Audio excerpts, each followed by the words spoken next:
Raymond Carr's first big break in the business was as assistant puppeteer on the television show Lazytown.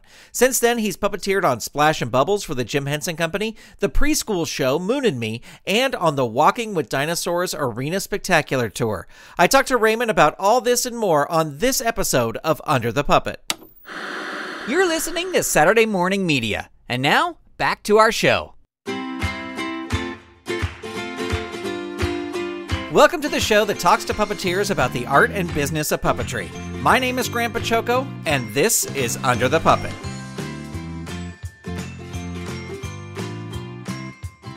Welcome to Under the Puppet. My guest this episode is Raymond Carr. In addition to puppeteering on projects like Lazytown, Splash and Bubbles, and the Walking with Dinosaurs tour, Raymond is a creator who develops his own puppet projects. Here now is my interview with Raymond Carr. Raymond Carr, welcome to Under the Puppet. Thank you for having me. I'm super excited to talk to you, and it's been fun getting to work with you a lot recently. Yeah. And we'll get to a little bit of that. But do you remember the first time you saw or were exposed to puppetry? I think the first time I was exposed to puppetry was in church, and I couldn't tell you where. Outside of Sesame Street and the Muppets, because that's kind of where we all get it from first. But yeah, we had a pretty active children's ministry at our church, which is kind of how I got my start. And there weren't many puppets, but we did go to a bunch of other churches, and we saw some really, frankly, intense puppet shows, dozens of kids doing highly choreographed signs and puppets and stuff to music. And we were like, okay, we want to definitely try and do some of that. So yeah, definitely in the church was my first exposure to it. Yeah, and there's a lot of puppetry from church. People don't necessarily think of that, but there is. No, I don't want to say huge, but there is a big industry of puppetry in church, just because it was a means to kind of entertain and keep the kids in their seats for long services, and spread the sermon that they wanted to tell and everything. So yeah, I was pretty heavily involved in church puppetry. At the height of it, we were performing with my family, actually. I joke, and it's not really a joke, but I was homeschooled by church clowns. My parents were clowns, and my brother and I did puppet stuff in inner city Los Angeles area. And so yeah, we went into a lot of African American communities because we're African American, and had a big trailer that led out into a stage, and so we would do outreach programs and stuff. So at the height of it, we were performing 200 times a year. Oh my gosh! Yeah, between church and just outreach stuff, and then we would travel a bunch and everything, which kind of brought us to Atlanta, where I live now. They got a job out there at a church, and I discovered the Center for Puppetry Arts, and kind of fell in love with that. Yeah, well, and I want to talk to you about that too. But staying on your family and your parents, do you think they inspired you to become a performer? They did. Ironically enough, I don't think that they would consider themselves performers, because they both are ministers, children's ministers, and they both kind of see it in that guise. So they think of themselves as more clergy than performer, even though they dressed up as clowns. And they do have a good, especially my mom, they have a good performance sense of timing and comedic styles, and creating a narrative for an audience. And so it wasn't until I got older that I realized that those were performance skills. We would just make up our sketches. We had it was almost vaudevillian, where we had a couple of set sketches that we would do, and it's okay, this character comes in there, says a couple lines, and then but we basically just had a beat sheet that my mom would write out on Lego pads and what we were gonna do, and we each knew the sketches already, or the basic beats of the sketches and the songs and stuff. So yeah, they were definitely performers, but I don't think they would refer to themselves that way. Right. Well, they were ministering, or spreading the word. Yeah. How many when you were traveling around doing that? How many shows would you do in a day? It usually was. Well, it was weird because they were church services, Right. Okay. So it was if the service goes on for an hour and a half, 2 hours, 3 hours, we were kind of there in the mix of it. And we'd have games and sketches and songs and more prepared services. Sometimes we would go to a church that had an established children's ministry, and we were kind of at the special guest of that children's ministry. Sometimes there were like revivals and conventions where there were like multiple services a day. But generally we did like one or two services on the Sunday, and then, at the height of it, we would do like a Tuesday and a Wednesday out in the inner city doing the outreach thing, maybe something on Saturday. So it was more like 3 or 4 times a week at the height of it. Yeah. Yeah. And did you, as growing up, did you have dreams of, it's like all little kids want to be something when they grow up? Or you want to be a performer? Is that what you wanted to do? I don't think I really understood that was an option. Right. Despite all this, like, I didn't know anybody who was an entertainer or an artist or anything. I remember in high school, we were all talking about like what we wanted to do, and one girl mentioned that she wanted to be a painter, and that like blew my mind. I was like, "What? You want to be how does that even work?" Yeah.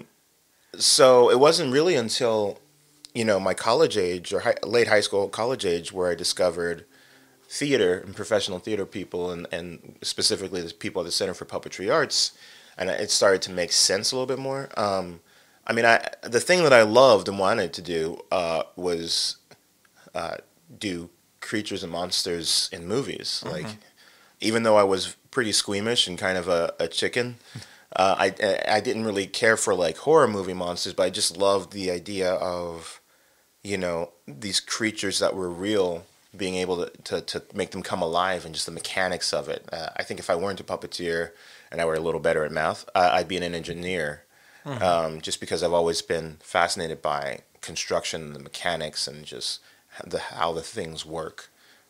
Yeah. Yeah. Well, you've mentioned the Center for Puppetry Arts in Atlanta. How did you first get involved there? Well, we moved from Santa Monica, California to Union City, Georgia, not even Atlanta, Union City, Georgia, which is like 45 minutes from the city, down by the airport. Like, no offense to Union City, but it was not a pleasant place for me coming from Santa Monica, California. It was definitely culture shock. So the idea was that my parents tried to get me involved with the center as a means of me not throwing myself in front of a train, because I was so emo about moving. So that was kind of like the consolation prize. I was like, yeah, we're moving to Atlanta, but you'll be closer to the Center for Puppetry Arts, which I had already known about and was, really excited about. So, but yeah, we just started volunteering. My brother and I, we were homeschooled, like I said, so our schedule was more flexible. So we were just in the employee hallway, stuffing envelopes, for hours on end, and people would just be walking by, and I was like, who are these kids? Just hanging out, and very polite, and very wore a nice polo or something like that, and khakis, and this is even before we didn't even have Walkman or iPods to listen to. We were just quietly stuffing envelopes. And then from there, somebody, a producer friend of mine who became a mentor to me, offered and said you should get a job here. And so they had a whole birthday party department where every week and you would get a little room to reserve with a bunch of balloons, and you'd have a puppet come and sing a song to you and all that kind of stuff. So I was kind of one of the people who helped manage the birthday party department for, $6 an hour or something like that. Yeah. And from there I did an internship at the center, and the thing that I love about the thing that really got me in was a program called Experimental Puppetry Theater, XPT, which is still around. It's been around for over 30 years, and they are accepting applications. I don't know when this is going to air, but they check into it because it's great. And it's a grant-based program where you submit an idea in the early part of the year, around February, and then and if you get selected, you have until May to produce it, and they give you a stipend, some money for the grant, and the center's resources for a live piece, with their scene shop and their puppet shop, or if you're doing a film piece, you can collaborate with them and get their advice. And then in May, they kind of have a short film, short play festival where they do 2 hours worth of screenings every night for this week in May. And that was my first real exposure to non-church, non-Muppet style, avant-garde style puppetry. And I did my first XPT when I was 18. I just turned 18. You have to be, it's an 18 and up show, but I applied when I was 17, and I got in because, like, well, the screening's going to happen, like, after he turns 18. And that was it for me. Yeah. Do you remember your first piece, what you developed? Yeah, it was a piece from that a friend from high school wrote, my best friend, who's still one of my best friends. And she wrote it for, like, an English class in this, like, conservative Christian homeschool group, and it was called Baby Says Eat Me. It was about a toddler that was the cutest toddler in the world, and yet it was still jealous because the only thing that people loved more than the toddler was food. And so he realized this, and he decided to just go around telling everybody to eat me. And he was, like, very serious. He just wanted somebody to eat him because he was sure that he was delicious. And at some point, his food starts to come alive and, like, philosophically, coerce the child to be like, you shouldn't be eaten. You are not food. You are not meant to be eaten. And it doesn't make sense to him. And, like, the baby doesn't speak in the play. All it says is eat me. Mm-hmm. And so at some point, the dad, like, tries to medicate the kid, and, like, the kid eventually, like, throws it. It ends. It's a tragedy. It ends with the kid throwing himself in an oven, wanting to be eaten. Was this a theater piece, or was it a filmed piece? This was a theater piece that I later turned into a film piece. Yeah. And what style of puppetry? It was full body Muppet style. Overt puppetry. So more like check black. So puppeteer was dressed in all black, holding a full body puppet. Just because I didn't really know that many styles of puppetry. Mm-hmm. If I had done it today, I would probably do it very different. And everybody else was a live actor, except for the food was basically like a bowl of cereal that was cut in the middle that had, like, a string attached to it, so it kind of flipped its lid. And then, like, the oven, inside of the oven, once the puppet jumped in the oven, it was a shadow screen. Oh, no, that's not how it ends. That's like this in the middle of it. It ends with the baby eventually eating itself. So you can imagine this didn't necessarily go over so well in my high school homeschool group. But I thought that's actually the thing that, like, made me fall in love with my friend. It was like, you are a genius. Like, you are weird, and this is the weirdest thing I've ever read, and I want to be your friend. Yeah. Yeah. Well, we've talked about XPT on the show before, and we did a special episode about it. Why do you think it's rewarding for puppeteers to get involved with XPT? You know, when I first did my first show at the center, I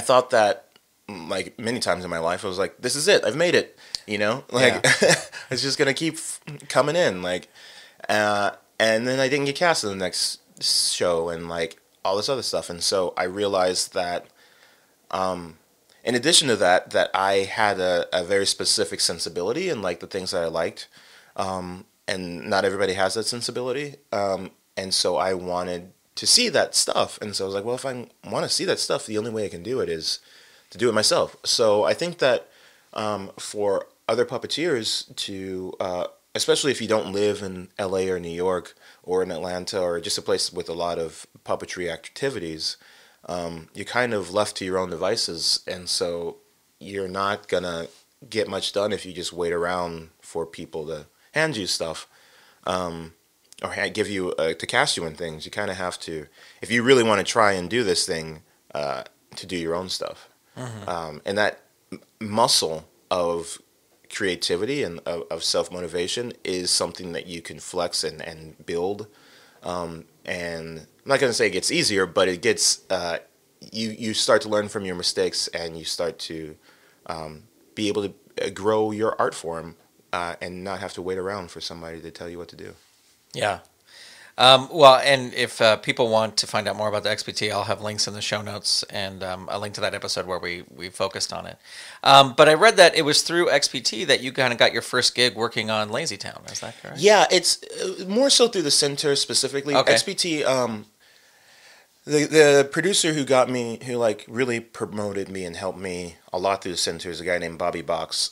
He's retired now, but he just gave me a lot in that world. And he cast me in a show, a production of Winnie the Pooh, and he cast me in one of his XPT pieces. And we were sitting in the green room, and he was like, "Hey, this is this weird email from this Nickelodeon producer, and they're looking for like kids or young people to like participate in this like apprenticeship program." It wasn't even an internship; it was like an apprenticeship.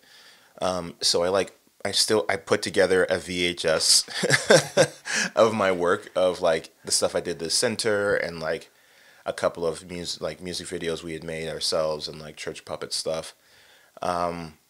And I submitted it, and this is like 03, I guess, and into 03, and I got accepted into this program, and not knowing really much of anything. I was still in college at the time, and it took place in Iceland, and I'd never really lived outside of the home either, and so I was kind of nervous about that situation. And it was like, oh, by the way, you have like a week and a half before this happens. You have to move to Iceland. Yes. Yeah. And so I don't think I even had a passport at that point, and so I did it, it kind of worked out in my schedule, and I up and left. Fortunately, it was a paid apprenticeship, so and they put me up and everything, and it was originally supposed to be for like 2 months, ended up spending a year out there. Wow. Yeah. And then I eventually became an assistant puppeteer, doing left hands and eye blinks and stuff like that, because our characters had a little bit of cable control mechanisms on it. So yeah, it was pretty, I didn't realize how unique and amazing the opportunity was, probably until after fact. Not that I thought that everybody got to live in Iceland at a college, but I definitely appreciate it much more now than I think I did then. And were your, I know you were in college, but were your parents supportive of, all right, he's headed off to Iceland? Yeah, it was, my parents, to their credit, are like incredibly supportive. I think they understand like less than a quarter of what I actually do, or like the things that I do, but they've always been incredibly supportive, and I literally wouldn't be here without their support. So yeah, they were supportive, and it was a unique opportunity, and they realized that, and it's not like these were some randos. This was Nickelodeon and Viacom, right. So it seemed legit. Yeah. I think they probably would have been less supportive if it was an independent project or something like that, Right. But yeah, they were gonna put me up and pay me more money than I'd ever had before at that time, which was like, for an internship, it was like $800 a week. Oh, that's nice. Yeah, for an apprenticeship. So living overseas, yeah. Yeah. Did you learn any lessons working on Lazytown about puppetry and about performing puppetry that you still use today? 100%. That I feel like I almost learned everything from that show, and then it's just been reinforced throughout the years. I learned about, I had already known how to use monitor work. I wasn't super proficient in it, but I knew how to do it. So I learned just finding my spatial awareness eye lines, because it was shot in a very cinematic way where, it wasn't just multiple cameras shooting. It was usually one or two cameras. And so if you had characters looking in a certain direction, and then the camera would flip around, the world would spin around, and they were looking in another direction, you had to match the eye line to make it look like the characters were actually looking at something. So in a group of puppets, it'd be like, okay, everybody look to the left. All right, now look down. Now he's going up. Now he's spinning around. So we would have like just a row of just puppets, and you had to make sure that when he says, everybody look to the left, that you're actually doing the left and not doing the right, because it gets flipped in monitors and everything. And right. Making sure the eye line is actually, everybody's looking at the same eye line. And it was a new production, so they didn't know anything about puppets, so they would like put little ping pong balls on C-stands, or try and a cameraman would be like, look, just look right here, and we're like, I don't see where that is. We're behind all this crap. Yeah. So yeah, that, and like learning how to get my head out of a shot, which is a huge part. At film set etiquette, how to use a rolling cart, and how to take care of yourself, but also be aware of your own body so that you don't get in an awkward position and end up hurting yourself physically because you're cramped up, and you're like, no, I'll be fine. And you realize, oh, wait, I've been in this position now for 45 minutes. Yeah.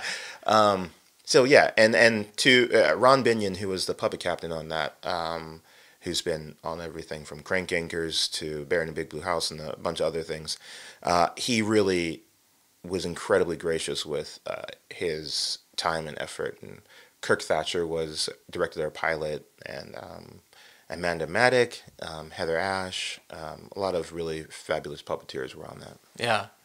And those puppets seem, having only seen the show or seen clips of the show and stuff, those puppets seem like they might be a little heavy. Needlessly large and heavy? Yeah.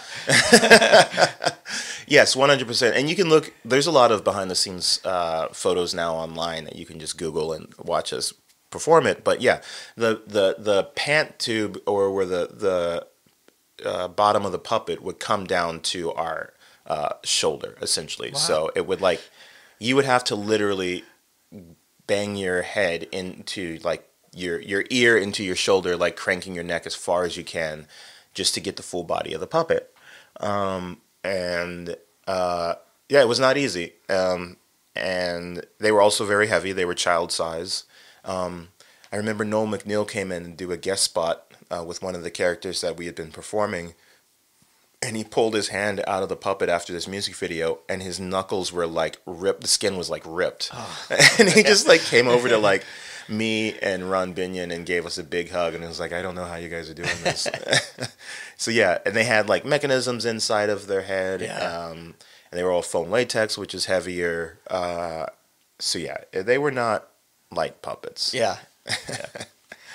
Well, you started your own puppet production company, Ninja Puppet Productions. What made you decide to start your own company? It has a lot to do with what I was saying before. After Lazytown, I thought that I had made it, and that just ended up being one season for me.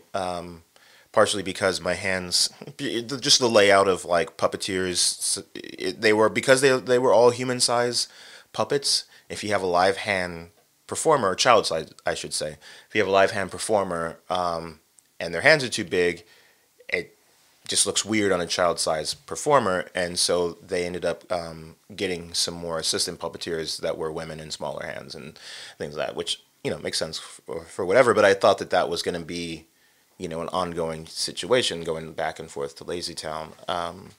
And then I came back to Atlanta, and this is still 05, 06, and back then CG was still on the rise, and there wasn't really a market for as much of a market for animatronic puppets, because people were just doing it all in CG and trying to get the most that they could out of CG. And plus I was living in Atlanta and trying to find my own way, not quite ready to go to New York or LA. And so like I said, I wanted to keep doing my own stuff. So I wanted to keep working, honestly. So, I started this company that was kind of just an umbrella for all the wacky ideas that I wanted to do. And it was there that I started to get involved with more film people in Atlanta. There's a burgeoning and vibrant independent film scene in Atlanta. And so some of those kids are still my best friends now. And so I came in, really interested in film and also being the puppet guy. So they're right. oh, let's put some weird monsters in our movie, or let's put some weird puppet in our movie, and then, or just be art department in our movie. So I kind of filled that niche of just the guy who could make stuff for indie films. And I started making my own work too. So that was really the reason for starting that. It was just because I wanted to keep doing stuff. Right. And you I think you just answered this, but just to be clear, are you a builder as well? Do you build puppets? I do, not to any sort of level not to an impressive level.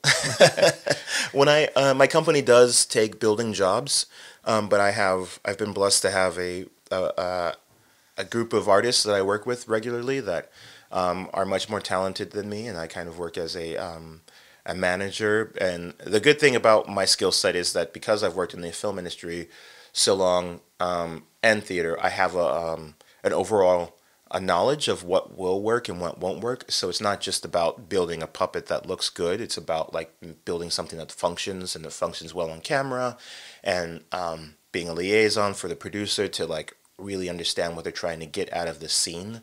And so they think, oh, well, we want a werewolf, and we were like, okay, well, maybe we don't have to build the whole werewolf. Maybe we can, kind of read the script and understand what it needs to look like and do for the movie. And so I can break a script down and really maximize the budget for films, because there's just never enough money for these sorts of things. Well, and speaking of money, something that I think a lot of artists struggle with is, and you don't have to get specific with prices, but how do you come up with the prices for your stuff? Your services. I usually break it down into man hours. I know what it costs me, if I'm going to be building or just working on a project or editing or directing a thing. I know how much I cost an hour. And then I also know how much people are under me cost an hour, or at least I guesstimate.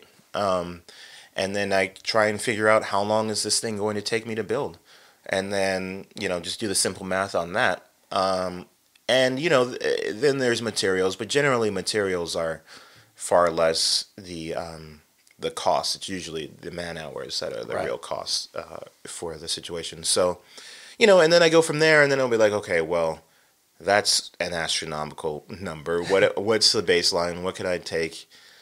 How can I do this while still making a profit? So it's all about or what kind of materials, can I use, and that will be cheaper or more effective in this situation, So yeah, it really is about doing that formula of materials, man hours, and the actual time. It's also the time frame. It's if they need this next week, my man hours numbers is going to go up, because now I have to really inconvenience somebody and be like, okay, you're going to be living at the studio, Yeah.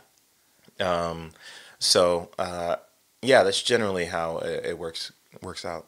And I know that there's, from knowing different people who have different puppet production companies, it's also a great way to get puppetry gigs, because if somebody approaches you for a puppet for a film, you can say, yeah, I'll build it for you, but I also want to perform it. Yeah, no, absolutely. That's, a lot of the work I get in Atlanta is building and performing things, or, building, producing, and having other people perform the thing. So that is a big part of it. The thing that sucks is that you generally don't get to keep the puppets that you build. Right. They no matter how silly or stupid the puppet is, and the production generally wants to hang on to it because they pay for it, and that's they're right or whatever. So we have a handful of really cool things at my shop, but there's a lot of stuff that I wish that we could hang on to. Yeah. Yeah. And finally, about your company, I wanted to ask, where did the name come from? Part of it is the way that puppeteers dress on stage, particularly at the Center for Puppetry Arts. I always thought that they do a style of puppetry called check black theater, or just black theater, where it's there's a line of light, a curtain of light, where they shine the light specifically on the edge of the stage. And then you hold your puppet in that light, and you dress in all black and kind of stand back away from the puppet. And if you're on the third or fourth row, it looks like the puppet is just floating there by itself. But to do that, you have to be dressed in all black, and I always thought they kind of looked like ninjas. So that's kind of how that kind of came through. Yeah. Well, you talked about developing your own projects. I would love to talk about your film Hitori, if I'm saying that correctly. Yes. And where did the idea for Hitori come from? So Hitori, which is Japanese for alone, came from that idea of it's a film that's takes place with it's one puppet roaming that's all white, that is full body tabletop Bunraku style, no real face, kind of amorphous in its aesthetic. And it's roaming through this entire world that is all made up of puppeteers dressed in black. So the ground, the water, the sky, the mountains are all just piles and piles of puppeteers all mangled and meshed on top of itself. So the inspiration came from a couple different places. And the idea is that the puppet is walking through this world, but you can see the puppeteers manipulating it at all times, but the hands are coming out from everywhere manipulating it. And so my performance partner likes to joke with me and was like, all your movies are about God and women. So it kind of is this like, are we in control of our own destiny, or like what is in control? I also like the idea of it's kind of playing a joke on the audience, because like I wanted to make something that evoked sympathy and like made you care about a character, even though at no point were you unaware that this is an inanimate object. Like Right. the puppet falls down and it doesn't move, and then the puppeteers have to pick it back up, and yet you still, when the puppet falls and it's not moving, hopefully you feel a little something because it feels like the puppet is dead, you know? Yeah. And that's funny to me that like I made you care about something that's not real. Well, and also just with the name being alone, Right. This character is alone in this world, but there's a million puppeteers surrounding him, so it's really interesting. Yeah, no, I'm all about. I like playing with contrast and dichotomies and like that kind of stuff and irony. And then also it comes from like the idea of, like I said, the Czech Black Theater at the center. If you're a couple of rows back, you can kind of see the shadows of people moving in the background, and they're setting up the next scene, or they're moving around with set pieces and all that kind of stuff. But you kind of just see like slight shadows or movements, and I always like thought about like what's really going on back there, and what if there's like a whole bunch of people, or like trying to guess how many puppeteers actually were in the scene at one time. So that's kind of the real inspiration of that. Yeah. And Heather Henson's Handmade Puppet Dreams got involved too, right? Yeah, no, it was. It's so funny because it was an idea, or at least an image that I had in my head for a long time. Just like I said, watching shows at the center and like imagining what was back there. And then when I pitched it, I heard about Handmade Puppet Dreams at Dragon Con. And I think Sam Koji Hale had his film premiering there, and I was like, "This is amazing. This sounds like something I could totally do." And I started describing it to people, and they'd be like, "That's cool. I don't understand it." And then Heather was like, "Just send us like a proof of concept." So I did like a 30-second concept with just like my friends and a studio, a green screen studio. But partially just because I didn't fully understand how I was going to do it. And they got on board with it. But every time, like, up until the very end, it was definitely questions of like, wait, so everything is a puppeteer? Like, so what about this part? That's like, I was like, yes, everything is a puppeteer. Yeah, it was a hard thing to describe, even to myself. And hopefully, if you look it up, our listeners will probably have a hard time understanding it too until they see it. Well, I'll put a link to the trailer Yeah. on in the show notes for this, Great, so people yeah. can check it out. Would the film have been made if it wasn't for Handmade Puppet Dreams?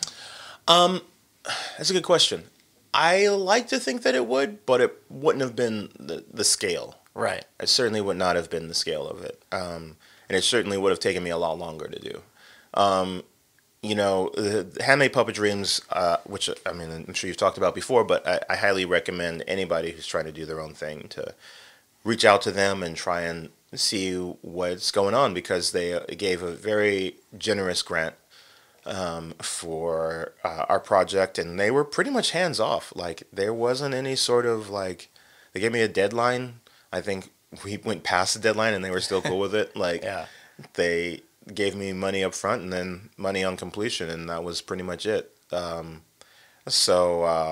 Yeah, I can't say enough about how great that project really was, and yeah, they're great people. Yeah, and I'm sorry if I was inferring that you wouldn't have got it done. No, without, no. I just wanted to talk about Handmade Puppet Dreams and how much they help puppet filmmakers. I honestly don't know if there's a lot of ideas that I have rooting around in my head that have not happened, so it's very likely that it wouldn't have happened, just because another idea would have taken priority or something like that. So, and I learned a lot on that project, so I'm very grateful for it. What did you learn that you used going forward? I learned that like I could do complicated projects and like have the basic idea that is very abstract and like take it to the culmination of it.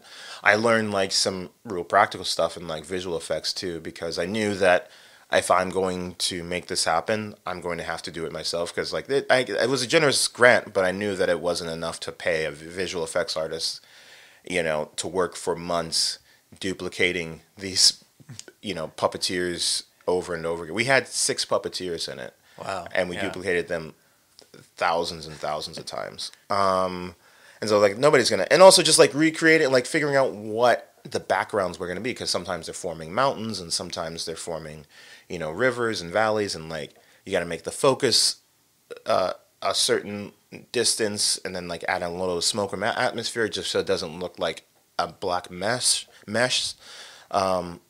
So yeah, I learned a lot of just visual effects, and then also myself as a director, learning how to better communicate with performers and like really get that vision going. So yeah, so much. Yeah. Well, I wanted to talk about, because the first time I think you and I spent a considerable amount of time together was the Henson Diversity work group, where I was like assisting the teachers. But Sesame Street has in recent years has done kind of these workshops, and Henson had the Henson Diversity Workshop. Do you think these are important things for puppeteers to pursue if these opportunities arise? Absolutely. The Henson Workshop, I don't even remember how I found out about it, but it came up on my radar, and I was still living in Atlanta at the time, and it was something like it was like an 8-week process or something like that, and it was also an elimination process. So, after the first couple of weeks, they were gonna send some people away, and so it was a big risk that I was going to have to fly out to LA. It wasn't paid, and make it happen. And it did happen, and I'm incredibly grateful for it. And I think that all of these situations, any sort of success that I've had has been based on the fact that I was able to just take a chance and go, between Lazytown and Walking with Dinosaurs, and even Ned Talks, like you just don't have a whole lot of, I guess, they don't tell you in advance very far about whether or not you're going to be working. Yeah. And that's kind of the nature of production. So I would say that these workshops, if anybody catches wind of any kind of workshop that's Henson or Sesame, just jump at it. And if you don't get it the first time, like I know people that have done the Sesame workshops multiple times and now are finally getting work from them. So yeah, just take every opportunity you can. And you're incredibly talented, and kind of, I don't know if it was through the diversity workshop or something, but you got to work on Splash and Bubbles. Yeah. And was that your first time with the digital puppetry? Yeah, it was definitely through the diversity workshop, because I suspect that the workshop was designed partially to get some fresh blood into Puppet Up, which is the improv puppet program, and so there was a lot of emphasis on improv, but they always they constantly stressed, is like, this is not an audition, this is not an audition. And then our culmination was come up with 3 characters, and like we're gonna put it on tape for future, reference, but it's not an audition. Right.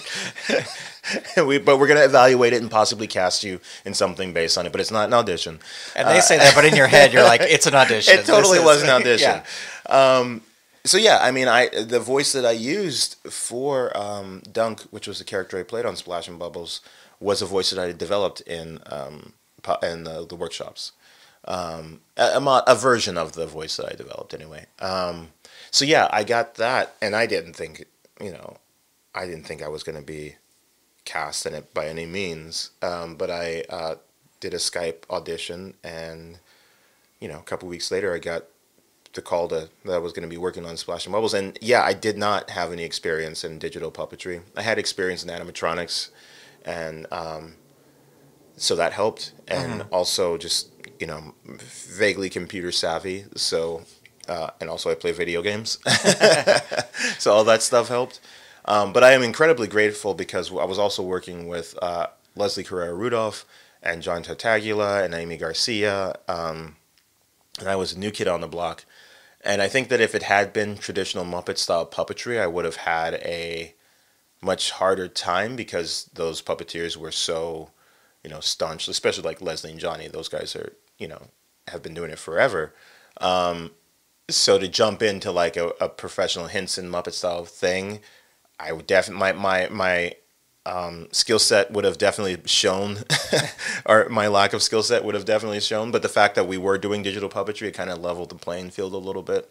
And it also did, like, it was a different kind of digital puppetry because with Word Party and Sid the Science Kid, those had full body performers in mocap suits. And we were doing Fish, which were basically rod puppets that had mocap circles on them that the computer could register and that kind of stuff. And I was doing the digital puppetry thing, which is a Waldo. You put your hand inside of this mechanical puppet mouth, and then you have your other hand and a joystick with toggles on it just to do the face and all that kind of stuff. So yeah. Was there any trepidation jumping into digital puppetry? Like first time standing in front of that rig and stuff? Oh, 100%. Yeah, fortunately I had about a week and a half, maybe 2 weeks of rehearsal. But it was, yeah, 100%. Because you look at it and it looks, like an alien joystick, Yeah. It looks familiar, but very, very unfamiliar. And also just, I'm a puppet nerd, so I'd seen all the books with the Waldos and the original Waldos, and just like I'd been watching this stuff for years, so it's kind of like referent, being able to put your hand inside of it. And you look up close, there's also like so many moving parts on it. Yeah. There's just like, and it's all, black and silver and like intense and like unforgiving, and it looks like a torture device or something like that. And you don't want to break anything. But fortunately with Walking with Dinosaurs, honestly, like those puppets broke all the time, and I kind of had a certain level of confidence and not cavalier ness, but like just being able to like not worry too much about breaking it, because you have to perform the thing. Yeah. So you can't be too delicate with it. You got to find that balance, I guess. You don't want to thrash around and push it to its limits, but you also can't be precious and like have the performance suffer. Right. So yeah, even just like, for your audience, it's if you move you put your hand inside of the Waldo, which is kind of this mechanical puppet mouth, and you move your hand to the left, and it makes an E sound, so it makes the lips kind of spread out like you're making an E, and you move it to the right, and or however you've programmed it, and it makes a ooh sound, so the lips kind of pucker and move to the center. And so that's how you get the little nuances of like vowel sounds and mouth movement. So just going through my alphabet, honestly, was the first couple of days, and counting and relearning all this stuff really was a wild time. Yeah. And those, you mentioned it has a Waldo glove and it has a joystick, but then they also go, oh, and here's 5 foot pedals as well that you. Yes. Yeah. So it can be super intimidating. I think Leslie Carrara, her first, when she first was telling me about it, she goes, yeah, you spend the first 2 weeks crying, but then you're fine after that. Yeah. No, I mean, but it's also, like anything, you feel terrified, and then you start to get a little good at it, and you're like, okay, I got this. And then you have to really like start fine tuning it. It's like throwing a baseball, You could throw really fast, but then you have to get into like what a curveball is and like what a screwball. I don't know what baseball, how that works anyway. But like you can perfect it I was perfecting it, to the end of the show. Yeah. So there's a lot to perfect. Yeah. Well, I wanted to talk about more of a current project you're working on that you recently did some crowdfunding for. It's called Joyriders. Can you tell us about that? Yeah, Joyriders is a film that's also been in my head. I have a whole library of things. That wouldn't be cool if. So it's a film about 3 kids from the inner city who find an alien spaceship and accidentally download its consciousness, an alien's consciousness, and take the spaceship on a joyride through Atlanta. And it kind of culminates with the fact that the world's government kind of have to realize that these kids from the ghetto are the only connection to the most important discovery in human history. So it's definitely in the vein of like Flight of the Navigator and like E.T. and all these Last Starfighter, these like 80s and 90s sci-fi adventure films that we grew up loving. And I want to put that on a different spin, put, different kids in the driver's seat of that kind of thing. So, we did a crowdfunding thing for it earlier this year, raised over $20,000 for it. And then I've put a bunch of money in my own, and my producer put money into it, and we're still, we did a big shoot in the summer, and now we're doing some green screen stuff because we're also building the alien spaceship practically as a model and getting like a bunch of drone shots. So we're going to be shooting again this weekend. It's been a very wild, and like I'm still definitely in the middle of it. Right. But it's also been like the amazing amount of support and just interest and like excitement that people have gotten in behind this project is very humbling and exciting. Yeah, it sounds great. And I was checking out the website this morning, and I will put a link to the website. I think the crowdfunding is finished, right? No, we're still there. We're actually sponsored by Film Independent, which is a program that supports independent filmmakers. And so they have a thing that is we're fiscally sponsored, which means that every donation that we get is tax deductible. So we will be getting some more funding for post production, which is what we're in now. So. We're definitely still taking participation donations. People want to help out. Yes.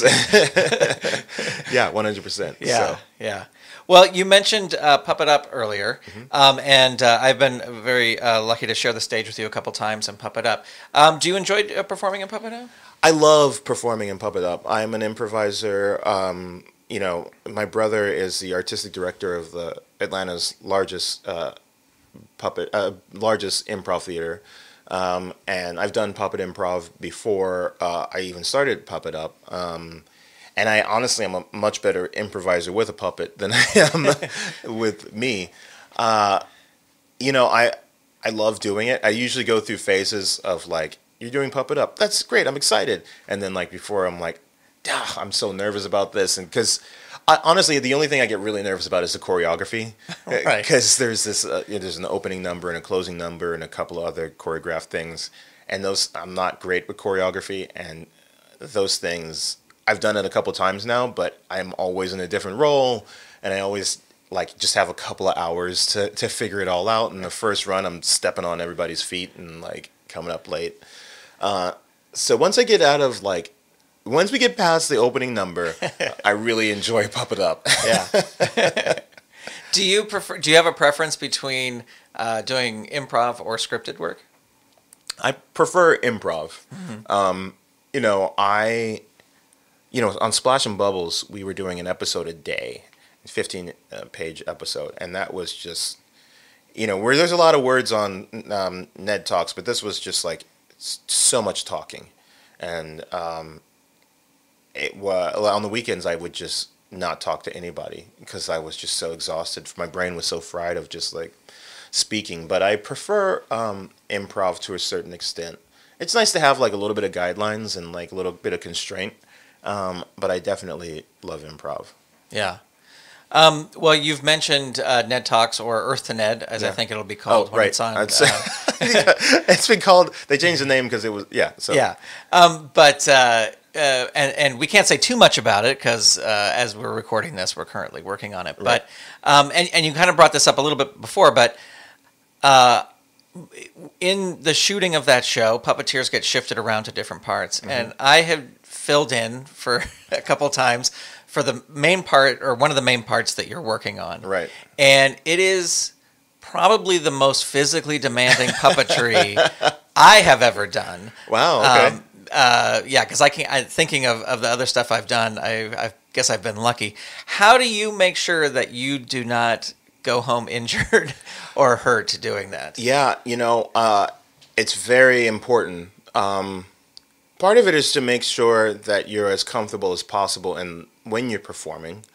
So when I was a younger performer, I would see puppeteers that were like behind a thing or be like trying to get cushions or, pads or something like that. And I'd be like, oh, they're being such a diva or whatever. And it's like, no, you have to do that. Otherwise, you're going to hurt yourself. So trying to make your working environment as ergonomic and comfortable as possible. It's, stretching as much when you can before knowing what parts of your body are going to be injured or strained. At night, I take a big hot shower and just like stretch out in the shower and everything. And so it really is important, just like a dance or anything else. It catches up to you, especially if you're not vigilant about that kind of stuff. Yeah. And I know that I thought I heard you and Donna talking about preventive ibuprofen, preemptive ibuprofen, taking it beforehand. Yeah. Because you know what's going to happen. Yeah, exactly. Yeah. We had a couple of long days and it was like, okay, here we go. Yeah. Well, I wanted to talk about this because you still currently do reside in Georgia. Yeah. But you've kind of had this history of traveling all over for gigs, and you were on tour with Walking in Dinosaurs and stuff. But I think it's an interesting idea that someone can be making a living in puppetry and not necessarily live in New York or live in Los Angeles. Do you... What for auditions and stuff? You mentioned a Skype interview, but are most of your auditions submitted digitally? Is that how you do it? Yeah, most of my auditions are digital auditions, which has its benefits and downfalls. I don't know how many of the things that I've gotten or didn't get because they were, like I said, because sometimes if you are Skyping or digitally auditioning, you don't have the puppet that they initially wanted you to use. If you were rehearsing or auditioning in a cattle call, everybody's using the same puppet, so the people that are watching the video can really key in on what they liked about that performer. But if you're using your own practice puppet, it may short circuit the person who's watching the video's brain and be like, well, that doesn't look like anything. But at the same time, it's a little less high pressure if you have that distance at times. So it's a catch-22, I think. But yeah, I think that it is possible. You have to definitely be more proactive and let people know that, like, I'm willing to travel, even if they're not flying me out. Sometimes I fly myself out, and depending on the rate or if it's just a project that I love. And I'm able to do it, I will do it, just because I think it's important to. I never tell people where I am for very long. I'll post something on Facebook about in front of something at the Center for Puppetry Arts or at the Henson lot, and then I'll post something else of me in Atlanta. And trying to keep people guessing. Because I never want them to think, oh, I can't get Raymond because he's not in town. Right. I want people to call me and be like, are you in town? And I'll be like, I can be. Give me 5 minutes. Yeah, pretty much. Yeah. Well, what advice would you have for puppeteers who maybe don't live in these centers but are willing to travel? And I'm just even talking like practical advice, like use Airbnb or whatever. You know what I mean? Like, since you've been doing this a couple times, what have you learned? I think that you have to really communicate to everybody that you are willing to travel. Like, you have to really make sure that everybody knows that it's not hard for you to get out. Even if it is hard for you to get out, you just want to make it as easy as possible for anybody who's hiring you to hire you. You don't want to make a big stink and be like, well, I would, but what are the dates? I don't, Let's be like, can you make it out? Yes, I can. You just have to be decisive about that kind of stuff and then make it work, And sometimes you have to say no, and that's okay. But you have to just communicate to people that you are available, and to not don't put the burden on them to get you out there too many times. And then also you have to, once you're out there, you have to be a little bit proactive and like taking every opportunity you can when you're in the city or LA or New York or what have you, and just meeting as many people as you can, and trying to make connections and let people know that you exist. And then as best you can, I always say, like, leave a good taste in people's mouths. So when they may not remember your performance or everything, but they have a good sense of like, oh yeah, Raymond, yeah, I like that guy. Yeah. Okay. Because a lot of the times, like when you're casting or just getting a group of people together, they may be various sets of skill sets, but generally we're all around the same range. We can all do Muppet style. We can all look in the camera and work a monitor. Sometimes it comes down to is that person going to be a pleasure to work with? Is that person going to be a pain in the butt who's complaining all the time and has an ego or whatever, or are they just going to be bring up the energy on set? And so I try and be pleasant to work with. Well, and a lot of times networking is so important in puppetry, especially I find, because a lot of times there aren't cattle call auditions. Mm-hmm. There's somebody who is put in charge of a puppet production, and they're going to call their friends in or people they like, people they know, and there's, as I said, not even going to have auditions. Yeah. So it's important to work that networking muscle as well. Absolutely. There's plenty of times when out here, I'm exhausted and did a long day of week of shooting, and I was like, well, I'm still going to go out and meet people or do a podcast or go to a show, a puppet show that's happening in town, just to let people know that I'm around, and then eventually they'll be like, hey, I forgot you're here. Let's go do this thing. So it's important. Well, who are some of your favorite puppeteers to watch perform? I mean, I love watching Kevin Clash performing. He's just a fountain of knowledge and stories, and just he still has like such a playful attitude for the kind of stuff that he does. I love watching. I haven't worked with him in a long time, but Ron Binion was, as I mentioned, one of my mentors, and he was such a joy to watch performing too, just because like he's the type of performer that like you see him do things and it's like, wow, he really knows everything he's doing. That seems like such a logic to and precision to the performance. Alice Deneen is like, she's one of the best, and she's a very soft-spoken person, but man, when she has like a character that's just like silly and out of control, like she just goes for it, and she's like so bold in her performances sometimes, and for such a a quiet person, you would never think that was her style. But and also one of these people who's just like, she really is like razor sharp in the stuff that she does. So all the big ones. Yeah. Well, Raymond, as we wrap up here, I always like to ask, what has been the highlight of your puppetry career so far?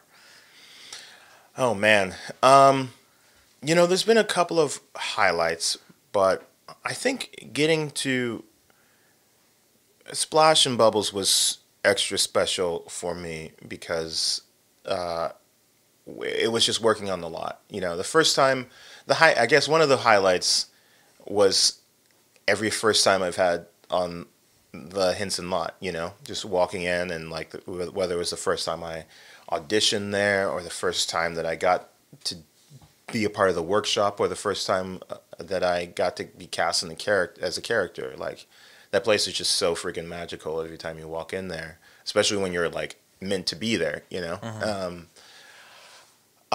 And then the other like truly magical things that I experienced was just working on Walking with Dinosaurs. There's a lot of, I did that show for 2 years, over 800 shows, and there was a lot of burnout and nonsense that was going on, but every time the T-Rex would come out on stage and just roar at the audience and having like such an incredibly visceral reaction from an audience, like there's nothing like that.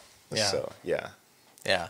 Well, if folks would like to connect with you online, where can they go? Follow your work? Yeah, they can check out, I'm mostly on social media. Instagram is The Ninja Puppet.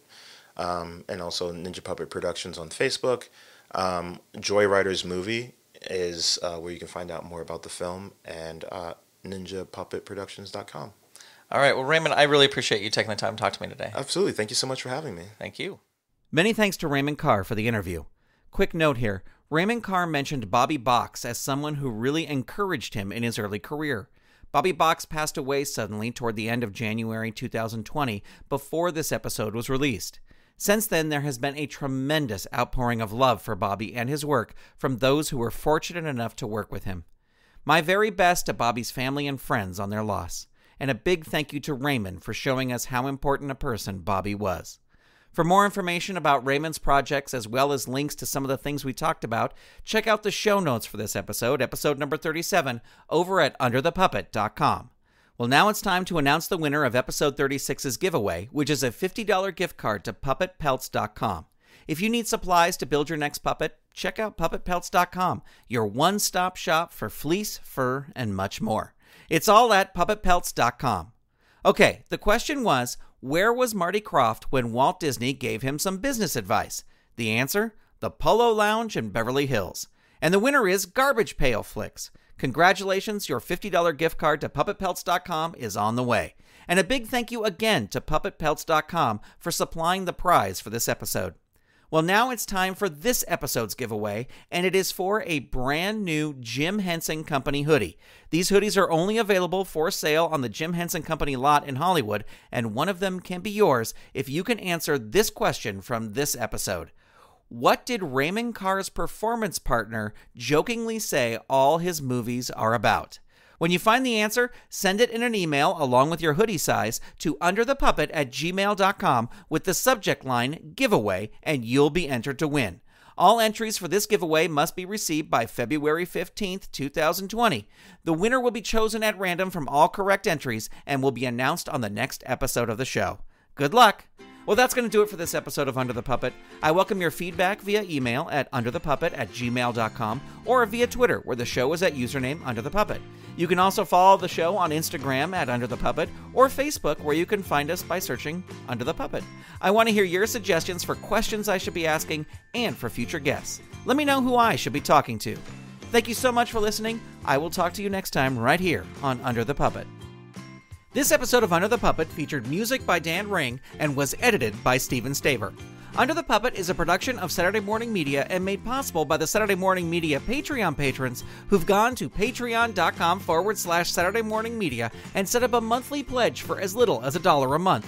Patrons get new episodes before they are released, behind-the-scenes information, and exclusive bonus episodes. If you'd like to support this show and the other fun content from Saturday Morning Media, become a patron. Head on over to patreon.com/Saturday Morning Media and set up your monthly pledge today. You can also tell a friend about the show or leave the show a review on Apple Podcasts. Thank you so much for listening.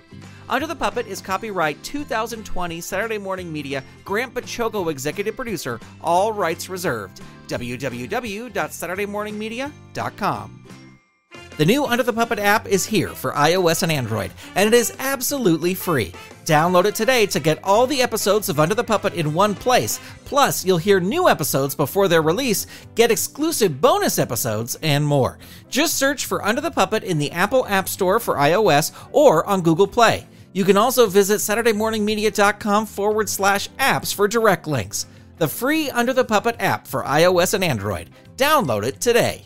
You've been listening to Saturday Morning Media. Stay tuned. We'll be right back.